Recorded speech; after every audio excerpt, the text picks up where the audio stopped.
잠언을 크게 나누면 두 부분으로 나눌 수 있다고 말씀드렸죠. 1장부터 9장까지 나눌 수 있고 첫 번째 부분이고, 두 번째 부분은 10장부터 31장까지 이렇게 크게 두 부분으로 간략하게 나눌 수 있다고 말씀드렸습니다. 그래서 1장부터 9장까지는 지혜 자체에 대한, 지혜의 개념, 지혜의 특성, 그러니까 지혜에 대하여서 지혜가 무엇인가에 대한 기초를 놓고 있고, 10장부터 31장까지는 그 실질적인 지혜, 우리 삶에 사용되고 우리 삶에 역사하는 실질적인 지혜의 말들이 그렇게 기록되어 있다고 말씀을 나눴습니다.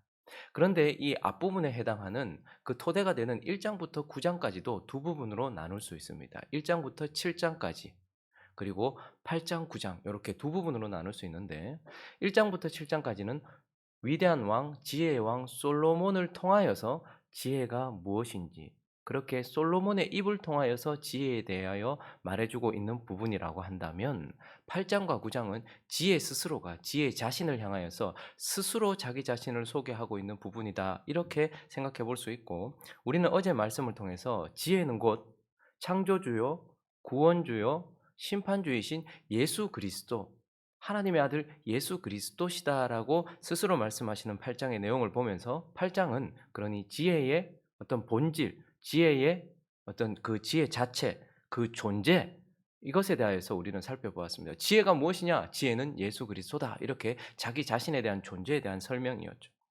이제 첫 부분을 마무리하는 잠언 9장은 지혜에 대하여서 지혜가 하는 일, 지혜의 사역, 이렇게 나눠 볼 수 있습니다. 우리가 교리를 공부할 때도 보면 먼저 하나님의 속성을 배우고 그 다음에 하나님이 하신 일을 배우죠. 그래서 하나님이 어떤 분인지를 배웠고, 그리고 하나님이 하신 일, 창조, 구원, 이렇게 넘어가는 것처럼 이 잠언서도 8장은 지혜의 속성, 지혜의 존재에 대해서 말해 주었다면, 이제 9장은 이 첫 부분을 마무리하면서 지혜는 그러면 무엇을 하시는가? 창조주요, 구원자요, 심판자이신 예수 그리스도께서 무엇을 하시는가를 우리에게 보여주는 말씀이라는 것입니다. 그래서 오늘 본문을 통하여서 두 가지 그분이 하시는 일에 대하여 살펴보려고 합니다. 그 첫 번째는요, 바로 생명으로 부르신다. 지혜는 우리를 생명으로, 지혜이신 예수 그리스도는 생명으로 우리를 부르신다라고 말씀하고 있습니다.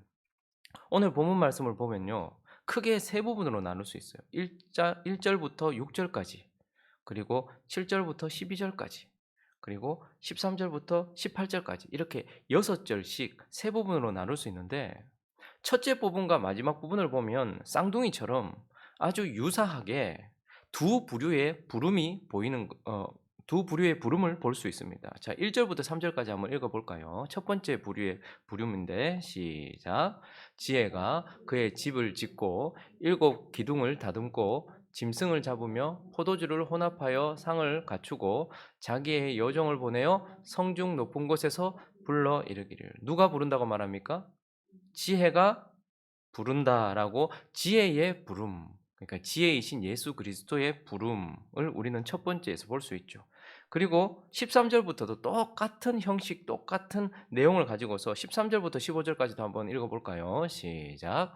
미련한 여인이 떠들며 어리석어서 아무것도 알지 못하고 자기 집문에 앉으며 성읍 높은 곳에 있는 자리에 앉아서 자기 길을 바로 가는 행인들을 불러 이르되. 자, 두 부류의 부름이 보입니다. 첫 번째는 지혜가 부르고 있고, 성읍 높은 곳에서 부르고 있고, 그리고 미련한 여인이라고 표현된 미련한 여인이 또 자기 길을 바로 가는 행인들을 부르고 있다. 두 부류의 부름을 보게 되는 것이죠.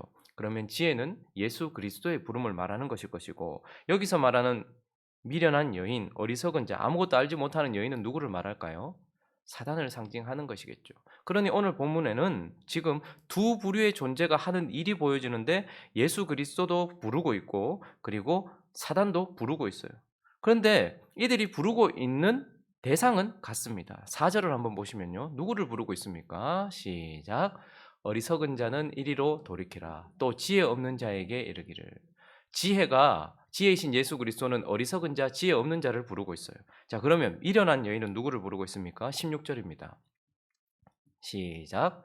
어리석은 자는 이리로 돌이키라. 또 지혜 없는 자에게 이르기를. 똑같은 내용이죠. 그러니 동일한 부류의 사람, 어리석은 자, 지혜 없는 자, 결국 생명 없고 빛이 없는 죽어가는 자, 죽어 있는 자, 그리고 지옥을 향해 달려가고 있는 모든 사람들, 죄인을 향하여서 지혜도 부르고 있고 그리스도도 부르고 있고 그리고 사단도 미련한 여인도 부르고 있다라고 말씀하고 있는 것입니다. 자, 그래서 이 미련한 여인, 이 어리석은 여인은 어디로 부르고 있습니까?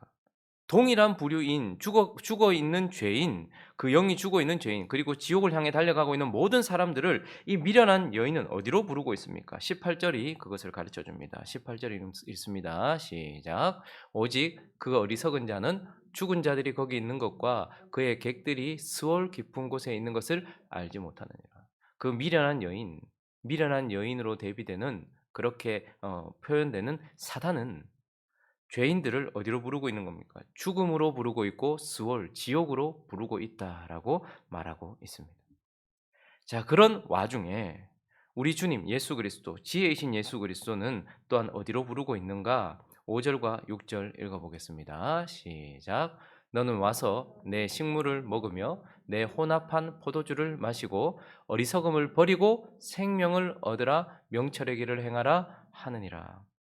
미련한 여인 사단은 죽어 있는 죄인을 죽음과 지옥으로 부르고 있으며 지혜이신 예수 그리스도 또한 죽어 있는 죄인들을 어디로 부르고 있습니까? 5절에 보니까 내 식물을 먹으며, 여기서 내 떡입니다. 그리고 내 혼합한 포도주, 떡과 포도주를 배설하면서 생명으로 부르고 있다라는 것을 보게 되는 것입니다.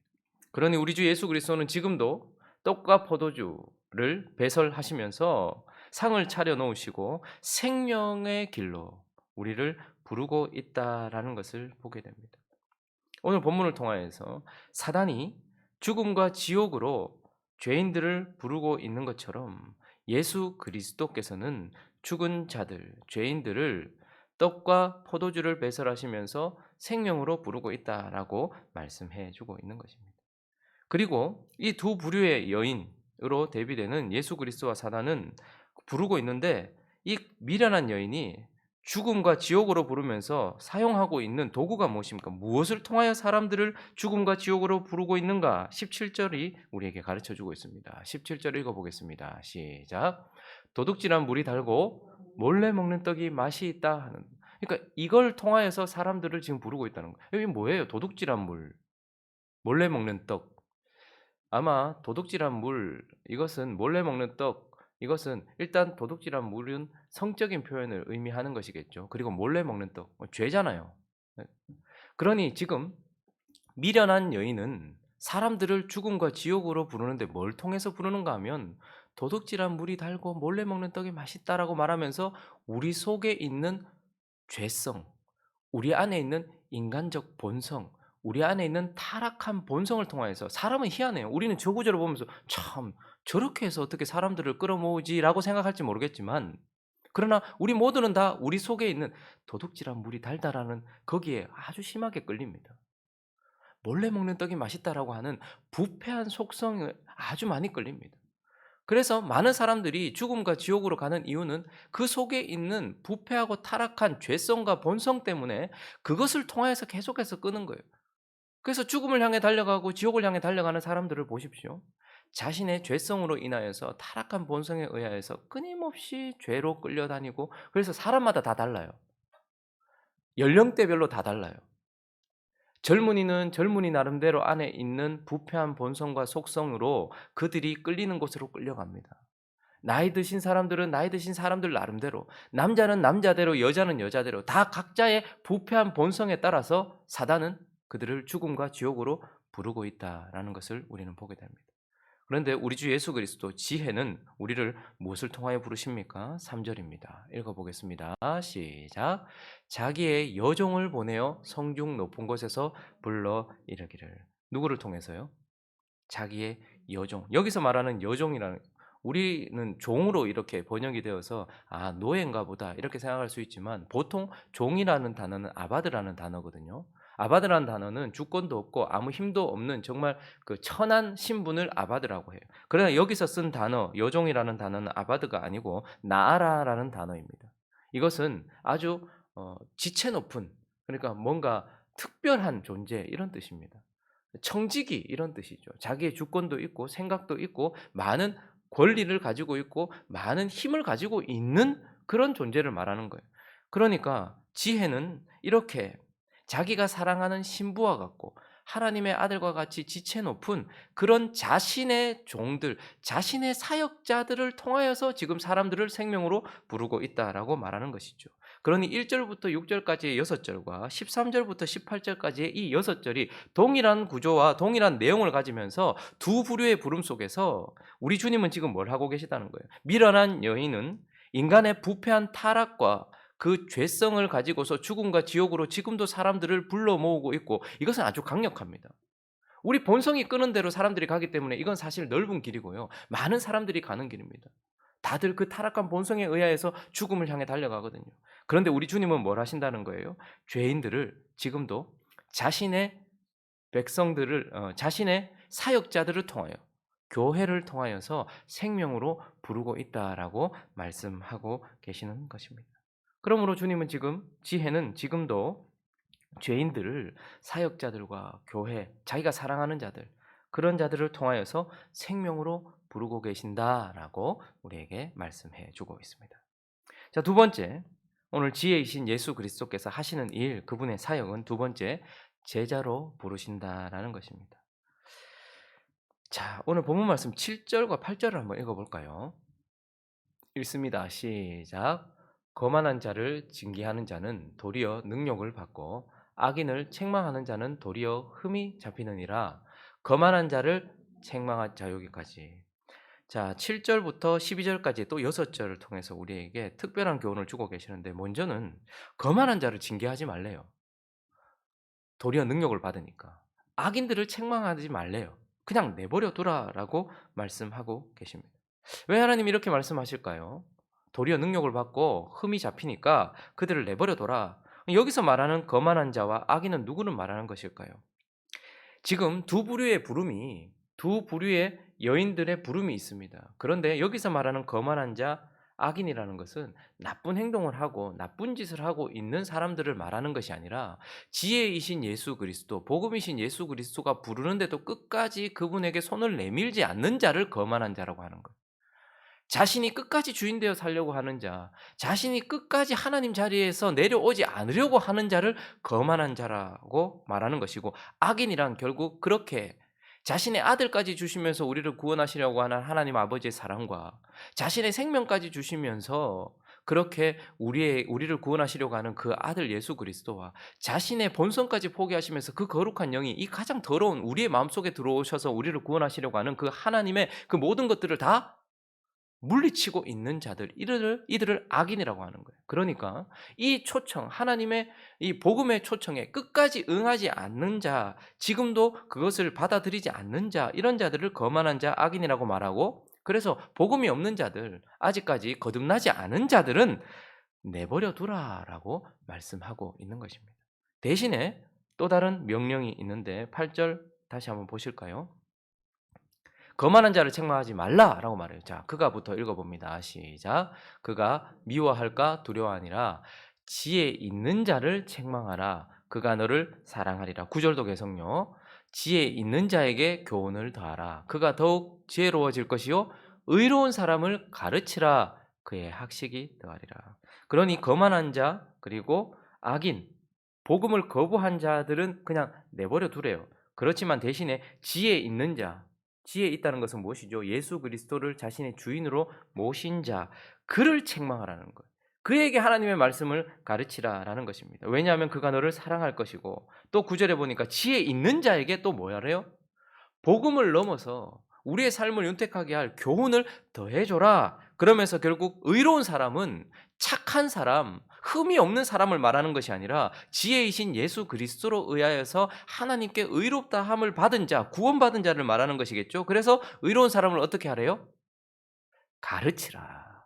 너희는 가서 모든 민족을 새 가족으로 삼고, 이렇게 말씀하시지 않고 너희는 가서 모든 민족을 제자로 삼아 아버지와 아들과 성령의 이름으로 세례를 베풀고 내가 너희에게 분부한 모든 것을 가르쳐 지키게 하라. 가르치라.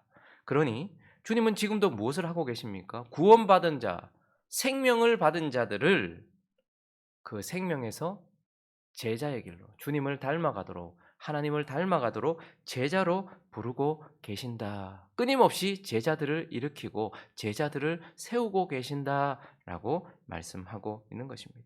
그러니 잠언 9장은 지혜이신 예수 그리스도께서 하시는 대표적인 두 가지 일, 죄인들에게 생명을 주시고 생명 얻은 자를 제자로 세우시는 일을 하고 계신다라고 우리에게 말씀하고 있습니다.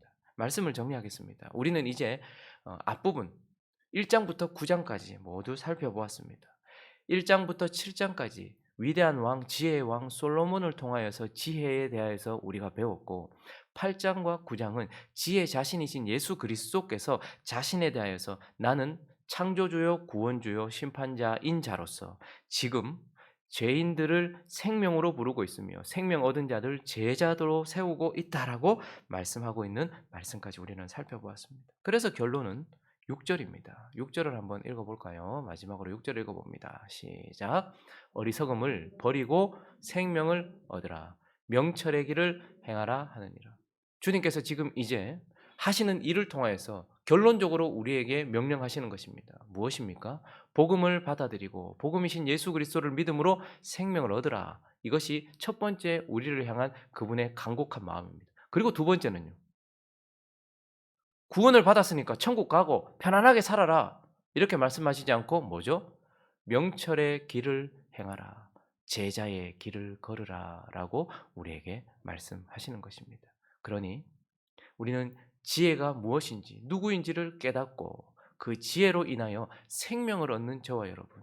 그러나 무엇보다도 생명을 얻었다면 그분의 교훈을 더하고 책망을 받으며 그분의 가르침을 통하여서 우리는 끝을 내는 것이 아니라 이제 시작하여 명철의 길을 행함으로 주님 가신 길을 걸음으로 주님의 제자된 삶을 살아가는 저와 여러분 되시기를 예수 그리스도의 이름으로 축원합니다.